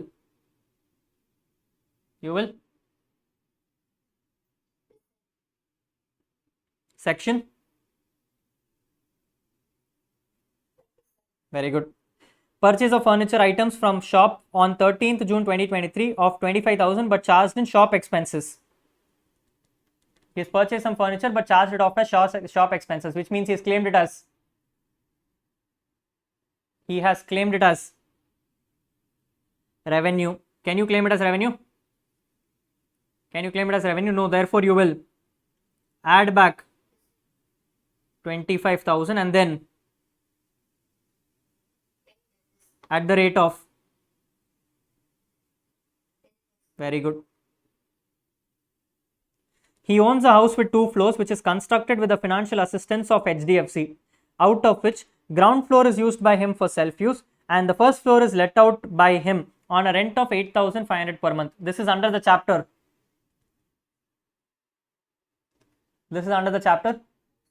House property. In house property, he has 2 floors. First floor is for self-occupied, which means it is SOP property. Second property is let out for a rent of 8,500 rupees. The municipal taxes which is paid for the whole house is 2,500. Can you claim the whole 2,500? Can you claim the whole 2,500? No. You will come and say, Rahul, HP is SOP and LOP. SOP GAV is 0. LOP GAV is given as 8,500 into 12. Number is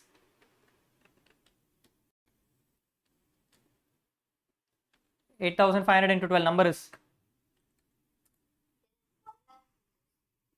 1 lakh 2,000 less municipal taxes. He has paid municipal taxes of 2,500 for the ground floor, second floor, or both the floors? Both the floors. Can you claim the full 2,500? Can you claim 2500 fully? Answer is no, because SOP ka against you cannot claim municipal taxes, which means you'll only claim LOP part, which is 1250. Yes or no? What is an NAV? Sorry, ma?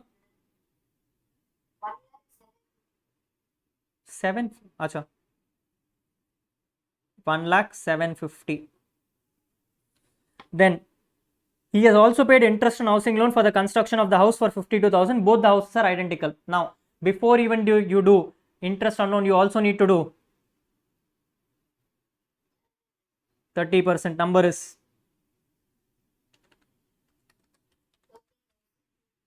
30,000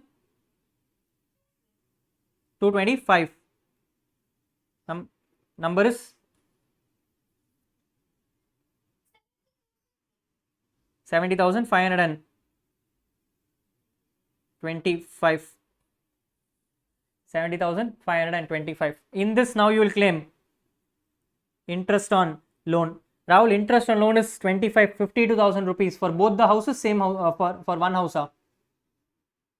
Is it for both the floors or single floor? Both the floor, divided by 2. 26,000. Yes, 26,000 for LOP is fully allowed as deduction, no restriction. Coming to SOP part, can you claim the full 26,000? Yes, because the person is opting for normal regime, he can claim the whole 26,000. Number is 44,525. Remove both. Final answer is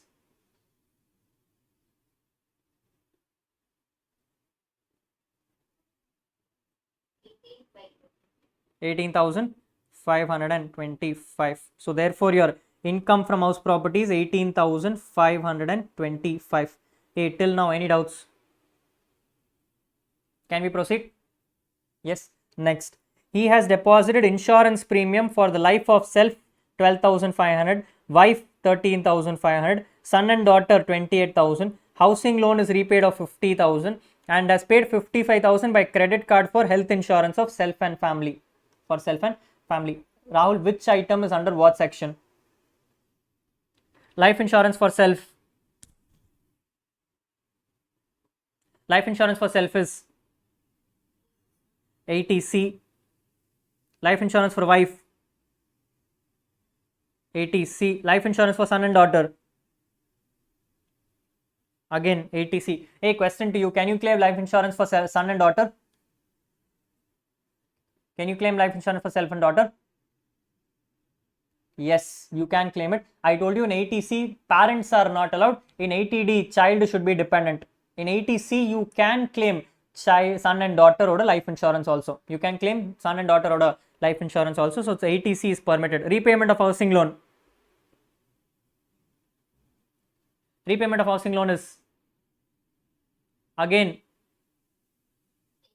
total the numbers 12,500 plus 13,500.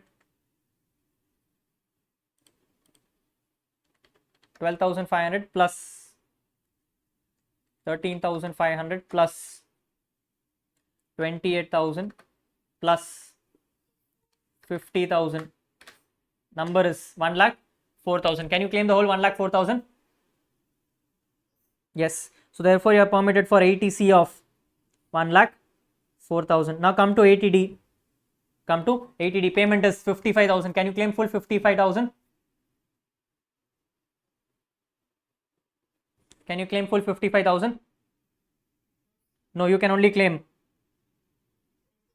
50,000. Ma, check the age. Check the age. Person is aged 66. Resident senior citizen is eligible for a 50,000 limit in any one bucket also. In any one bucket also. Yes or no? Yes. This is what the computation will look like. That's all is the question. Nothing else is there. Therefore, what will you do? You will come and say, Rahul, income from house property is 18,525. Add PGBP income. How will you do PGBP income? 3,65,500 plus 12,750 plus 25,000 minus the 10% depreciation. You will arrive at PGBP. In that, you will claim heading C, chapter 6A. In that, you will claim chapter 6A of 1,04,000 for 80C and for 50,000 of 80D. and for 50,000 of ATD, thereby arriving at your total income and finally arriving at your tax payable. I will do one thing. I will show you the total income. I will show you the total income. Total income number is 2,65,275. 2,65,275. First of all, is the total income 2,65,275? Can you show the total income as 265,275? Answer is no. Like I told you once again, you have a total income. Total income should be rounded off to the nearest 10. If I have rounded off to the nearest 10, now my income is 2,65,280. Compute tax on this number is 1 second answer. Compute tax number is 0. Number is 0. Why Rahul number is 0? Because the person is a resident senior citizen. His basic exemption limit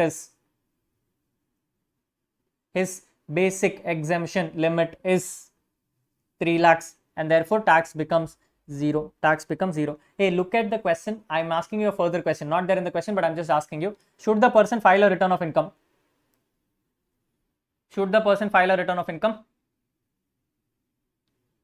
Hey, is the person mandated to file a return of income? Quickly, yes or no?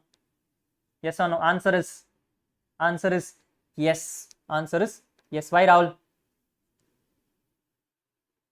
Because his gross total income is more than the basic exemption limit. I do not care about what his total income is. His gross total income is more than the basic exemption limit and therefore he is mandated to file a return of income in India. Yes or no? Yes. Careful. Can we proceed? Yes. 2 more questions. Look at the questions. It says XY and HUF of Z. XY and HUF of Z are partners with equal share in profit and loss. Understand the partners very carefully. It is not XY and Z. It is XY and HUF of Z. So XY and HUF of Z are partners in a partnership firm. They are sharing profit and losses equally. MS Popular Sign Vision, which is engaged in the production of television films. Okay, so that is the firm's name. The firm's name is Popular Sign Vision. The earlier partnership deed did not authorize payment of remuneration or interest to partners. There was no clause like that. The partnership deed was revised by the partners on 1st June 2023 to authorize payment of remuneration of 1 lakh per month to each working partner. They are planning to authorize how much? 1 lakh per month to each working partners. From what date?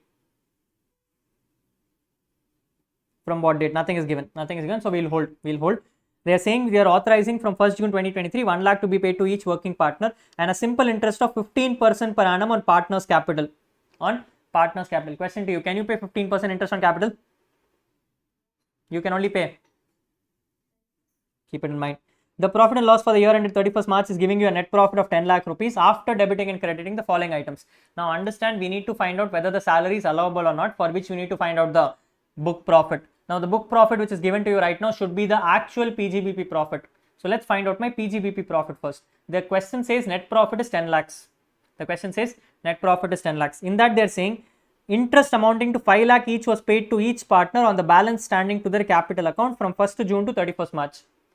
They said they have paid interest at the rate of 15%. That number is 5 lakh rupees from June to March. Can you pay? No. You can pay only 12%. Now 5 lakh is for 15%. How much is for 12%?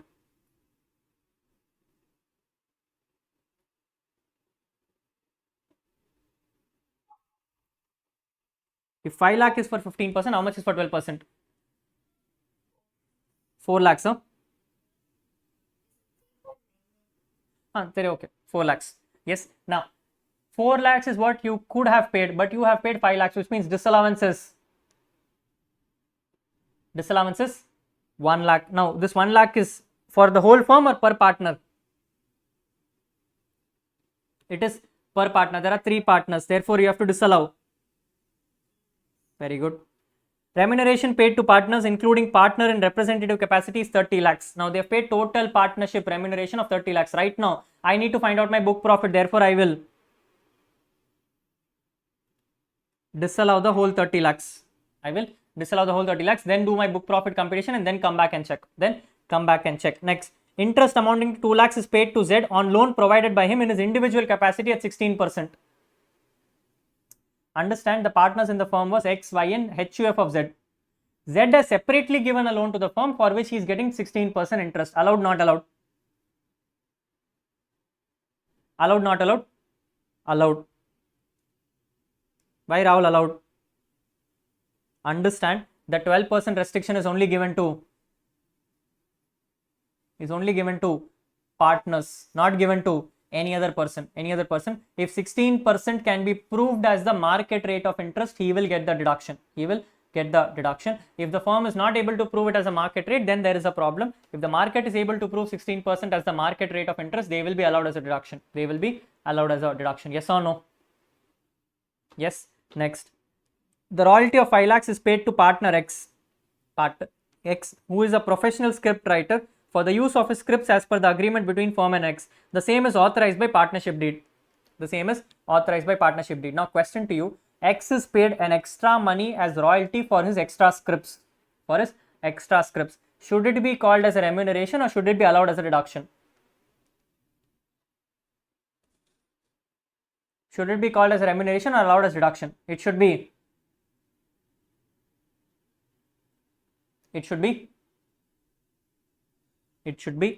called as a remuneration. This will also be disallowed. Rahul, why are you calling it as remuneration? Like we discussed that time also, salary for the purpose of partner means any remuneration given to the partners, whether it is royalty, salary, bonus, commission, whatever it is. You may come and ask, Rahul, this person is putting extra efforts and everything. Yes, I do agree, but that does not change the fact that he is doing it in his partner's capacity also, and therefore this will be disallowed. Will be checked for the purpose of book profit computation, which means for the purpose of book profit, now I need to check whether I can pay 5 lakh plus 30,000, 5.3 lakhs. If I cannot pay 5.3 lakhs, I need to make modifications. Hello, clear, not clear? Yes. Next, 2 separate payments of 18,000 and 15,000 is made in cash on 1st February 2024 to Mr. Atlaf, a hairdresser, against the bills for services rendered by him in January 2024. And 2 payments are made of 19,000 and 10,000 in cash on 1st February and 2nd February to Mr. Priyam and against cameraman against her bill services. You have made 2 payments. One is 18,000 and 15,000 to Atlaf for hairdresser and 19,000 and 10,000 to Priyam for camera services. What is the problem in this? What is it? The problems are, the payments are made by cash. Tell me, 4 payments are there. Which one can be allowed and which one has to be disallowed? Only 10,000 will be allowed. Balance 3 items will be disallowed. Add all the 3 items. 52,000.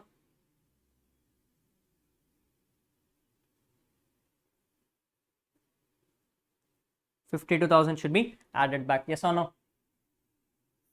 Next, amount of 5 lakhs is provided in the books on 31st March as a liability for remuneration to Shreya, who is a film artist and non-resident. The tax deducted at source under section 195 from the amount so credited was paid on 3rd June 2024. On 31st March you deducted TDS, on 5th June you have paid the TDS. Have you complied with the loss? Not complied with the loss. You have complied with the loss. Therefore, this payment should be ignored. Don't allow it, ignore it. Amount of 6 lakhs was provided as a gratuity on the year on the basis of gratuity valuation. Gratuity actually paid to one retired employee during there is only 1.5 lakhs. Same adjustment repeated. What to do? Disallow 4.5 lakhs. Interest of 1.25 lakhs is received on income tax refund in respect of AY 23-24. What to do?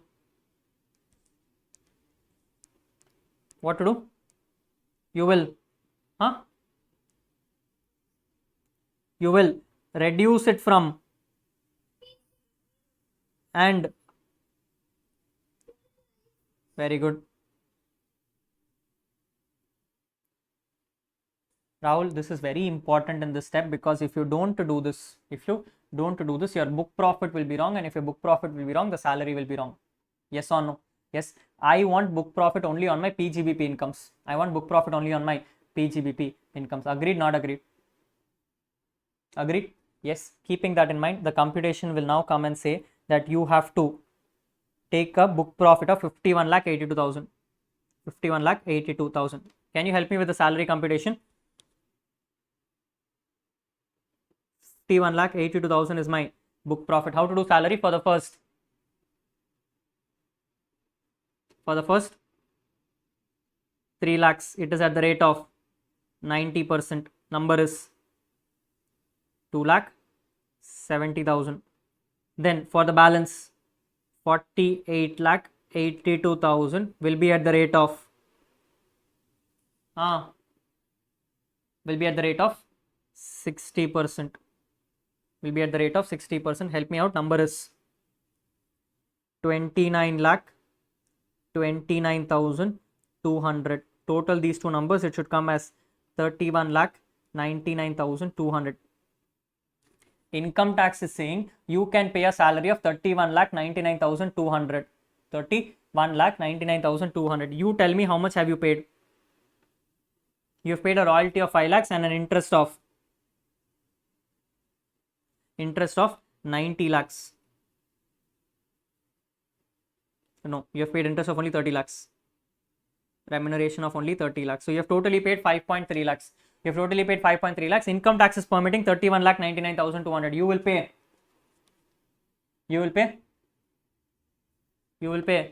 the whole 5.3 lakhs.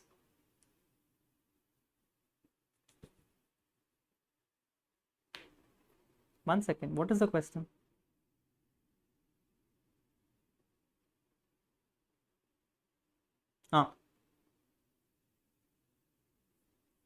So 30 lakhs plus 35 lakhs is what the salary is. 30 lakhs plus 35 lakhs is what the salary is. Income tax is permitting only 31,99,200, and therefore 31,99,200 is what will be allowed as a deduction. Therefore, your net PGBP becomes 19,82,800. On this, you will add your 244 interest of 1.2 lakhs, adding up and a total income of 21,02,800. 21,02,800. Yes or no? Yes. Yes, I read it as wrong. I wrote it as 3 lakhs. It is 30 lakhs. So 30 lakhs plus 5 lakhs is 35 lakhs. Hey, clear with this computation? Yes. Yes. Final question for you. Pay special focus on the final question. We are closing this. Yes. It says Lambada Limited is engaged in the manufacture of fabrics since 1st April 2012. This person is in. Help me out. What are the facts? First of all, he is a company. Second of all, he is in. Very good. Its statement of profit and loss account for the year ended 31st March 2024 is given you as net profit of, after debiting and crediting the following items. Should I go forward? I should. Come to the last. Compute the total income of Lambada Limited by analyzing and applying the relevant provisions of income tax law. They are only asking you for. That's all. Briefly explain the reasons for each treatment. Ignore the provisions of MAT 10 115BAA. This is the question where they have not asked you for total tax. Will you do total tax? Waste of efforts. Waste of efforts. Only do total income. Now you know my net profit is 750 lakhs. I will have to now do adjustments one by one. Look at the adjustments one by one. Depreciation charged on the basic useful life of the asset is 52 lakhs. What to do? Very good. Yes, you do more than I do. Industrial power tariff is 4.8 lakhs received from Maharashtra state government, credited in P&L account.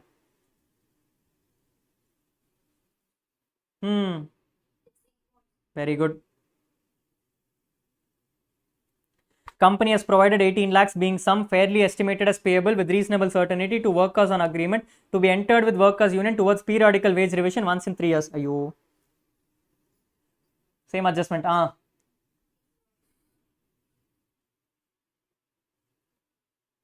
Dividend received from US company. reduce from PGBP, add to IFOS. Loss of 17 lakhs due to destruction of machinery worth 24 lakhs by fire due to short circuit and 3 lakhs received as scrap value. Insurance company did not admit the claim.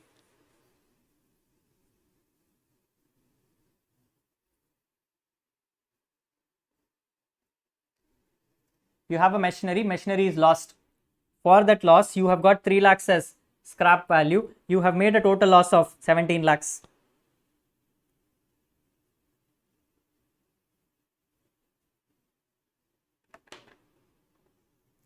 One thing which I don't understand is, how is that the loss is 17 lakhs when the machinery is worth 24 lakhs and the scrap value is only 3 lakhs? Yes, no? If the machinery is worth 24 lakhs and the scrap value is 3 lakhs, technically the loss should be 21 lakhs, but they're saying loss is 27 lakhs.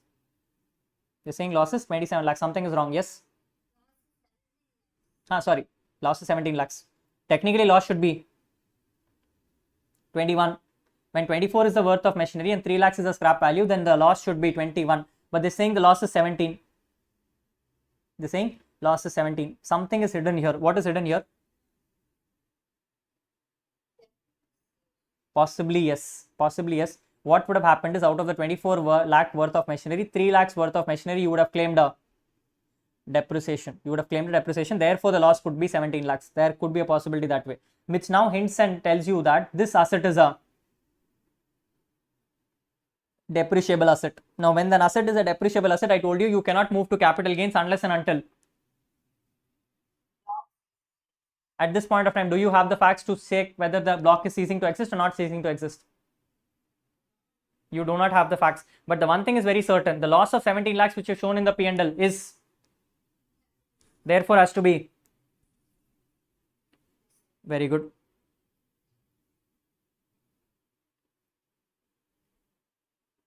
Three lakhs is also a scrap value, correct? So 3 lakhs is also credited in P&L. So therefore 3 lakhs also has to be removed. 3 lakhs also has to be removed. So I am disallowing the 17 lakhs and I am removing 3 lakhs as a computational mechanism.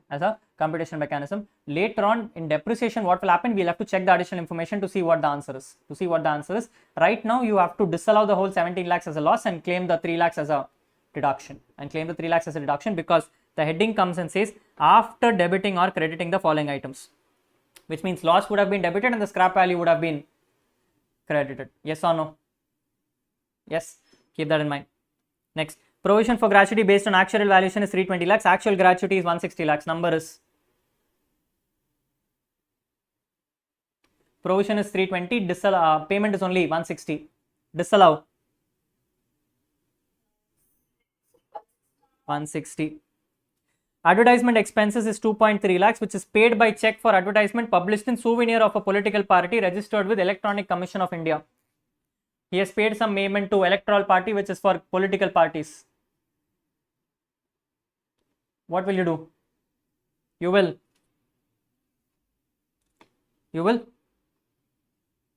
disallow it in PGBP because this is payment to political parties, and you will claim it as 80 GGC. Yes or no? Yes. Next, long-term capital gains is 3 lakh rupees on sale of equity shares on which securities transaction tax is paid at the time of acquisition and sale. What is this? What to do? First of all, come to PGBP. What to do in PGBP? You have to reduce 3 lakhs from PGBP, then go to capital gains and offer the whole 3 lakhs. When you compute taxes, that time you have to increase 1 lakh. Right now in this question, did they ask you to compute tax? That is why I told you, read the question. Yes, in this question, they have not even asked you to compute tax. So you'll just add it to capital gains and you leave it there itself. Yes or no? Keep that in mind. Next, additional information is given to you. Normal depreciation is 71 lakhs. Now here is where the question comes.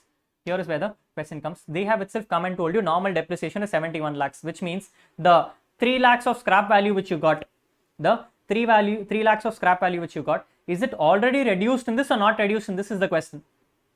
Is already reduced in this or not reduced in this is the question. What do you think? What do you think? Is it already reduced or not reduced?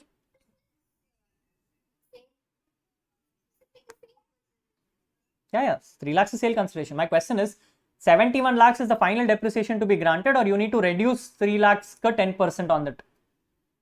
3 lakhs ka 15% on it. You will directly take the 71 lakhs. You'll directly take the 71 lakhs. When we were discussing PGBP, I came and told you additional information that if the question comes and says that the depreciation is as per income tax rules, it is assumed that any adjustment on the top is already taken care of. Don't make any further adjustments, which means this 3 lakh information is not relevant anymore. You will directly claim 71 lakhs from the PGBP. You will directly claim 71 lakhs from the PGBP. Yes or no? Yes. Now, even if you end up making that adjustment, you will not lose marks as long as you provide a right note. As long as you provide a right note which comes and says, assumption which I have made is that the 3 lakhs of scrap value was not reduced from the depreciation schedule, and therefore I am doing it right now. If you give that assumption, you will get your marks. But if you don't give that assumption, the assumption is this 71 lakhs already assumes that claim, and therefore no further adjustment is required. Is this clear? Not clear? Clear? Yes. Next, GST of 8 lakhs is collected from the customer, was paid by the company on the due dates. On an appeal, the High Court decided the sales tax department to refund 3 lakhs to the company. The company in turn refunded 2 lakhs to the customer, and the balance 1 lakh was given in current liabilities. Already done. What to do? 1 lakh will be added to the PGBP. 1 lakh will be added to the PGBP. This is the end of your question. If you notice what happened, many of the adjustments were repeated. Yes, that is what happens, ma. In exam, if I have to be very honest to you, when they give you a compulsory question, out of that compulsory question, let's say there are 14 adjustments, almost about 9 adjustments will be the same adjustments you've ever seen. Cash payment, payment to related parties, gratuity, industrial tariff, this PVR order, Priya Village Road showed a case law, TDS not deducted, all these provisions, overvaluation of stock, undervaluation of stock, move something to other sources, move something to capital gains, same adjustments keep coming. ICAS also at some point of time have lost its thinking capacity, right? So out of that 15 adjustments or 14 adjustments, almost about 10 to 12 adjustments will be the same adjustments you already know. There will be only these 2 adjustments in every question which will always take a toll on you. Like for example, in this question was the scrap value wala, and the above ones it was other cases. Yes, that 1 or 2 adjustments is what they will play a trick on you. Those 2 adjustments or 3 adjustments is what you need to pay special focus on, not by wasting time. Please understand, do not waste time. If you know the adjustment, you write an answer. If you don't know the adjustment, you still write an answer, plus it or minus it or go forward. Simple. Yes, use your head for once. Think from an accounting perspective, think from a taxation perspective, what exactly can be done with it. If you find an answer, great, write it and proceed. Don't know the answer, don't waste time. Thinking in the exam hall that I don't know the answer, maybe I will fail, this will happen, that will happen, will lose you marks. You are losing precious time which you can utilize for other things in the exam hall. Take a decision in the next 1 minute. Either you add, or you ignore, or you reduce, or you proceed. Simple. Yes, do not leave the question hanging is what my information is what my request is. Do any of the 3 people, it doesn't matter. At the best, what will happen, that adjustment will go wrong and the final answer will go wrong. Balance items will still carry you marks. Do not make a mistake of wasting precious time on any one adjustment thinking for too long, because that will take a toll on your balance questions. You have another 14 mark question less, so 100 marks in the 14 marks portion, 86 marks pending for you to clear. Yes, so 86 marks is still a good enough marks for you to clear. In this 14 marks, that one adjustment will hardly carry 3 marks. Adjust 1 mark for that adjustment, 1 mark for the total income, and 1 mark for the tax liability. It will hardly carry 3 marks for you. You can still save your balance 97 marks in your exam, and that is more precious for you. I'm making it very clear right away also. If you are expecting that every adjustment in the exam will come the same as what you expect in your study materials, the answer is no. Even if I give you the past exam papers of the last 50 years also, you will still find one extra adjustment which ICA gives, and that is what they trademark in direct taxes. They do not want to test on what your technical skills is. They want to test on how your adaptability is. If you're able to adapt to a different scenario when someone poses you a tough challenge, that is what ICA wants to know from you, and that is what is expected out of you also. Take a decision in that next 1 minute. Get an answer right, great. Don't get it also, doesn't matter. 1 mark is not precious as compared to the other ones, but do not waste time on something else. The best way to approach a question which you do not know, think very calmly as to what it relates to, whether it is this head of income or some other head of income. That is the first step. Second step, if you find out that it is the same PGBP head of income, look at the income. I told you already the rules. If it is an income, make a decision whether it's something which you know or something which you don't know. If it is an income which you don't know, it is exempt. If it is an investment which you don't know, it is ATC. If it is a donation which you don't know, it is ATG. If it is a capital investment which you don't know, it is section 54. That is how the model is. That is how the model is. Beyond this, anything else will always fetch you the marks. If you cannot imagine yourself with this scenario also, 99% ICA has made a mistake in the question. 99% ICA has made a mistake in the question, which means ICA will give you the grace marks as long as you attempt it. Just because it is a mistake, you don't attempt it, ICA will give you marks? No. You need to attempt something, plus, minus, reduction, whatever it is. Attempt something, you will get full marks. Basically, from an exam perspective, there is only two ways to approach a question. If you don't know the question, either it is exempt or it is wrong. That's all. Make yourself strong in such a way that nothing beyond this comes in your exam. Is this clear, people? Yes. Like I said, I have only practiced question number 1 with you. Balance questions are to be practiced. I will post this. You anyway have the document, but I will give it to you once again if you want it. Please solve all the questions from your side once again. When this batch ends, I will also be launching the additional questions for you from all the past papers. You will go through all the past papers. I will not discuss those because I want to see how you adapt yourself to some one tricky adjustment. After that, I will come back on one specific day and we will discuss all those tricky adjustments once again. But before that, I would request that you also go through those sums once again. Exam atmosphere is what you create, and write and solve those questions to see how strong you have become on direct tax. Okay.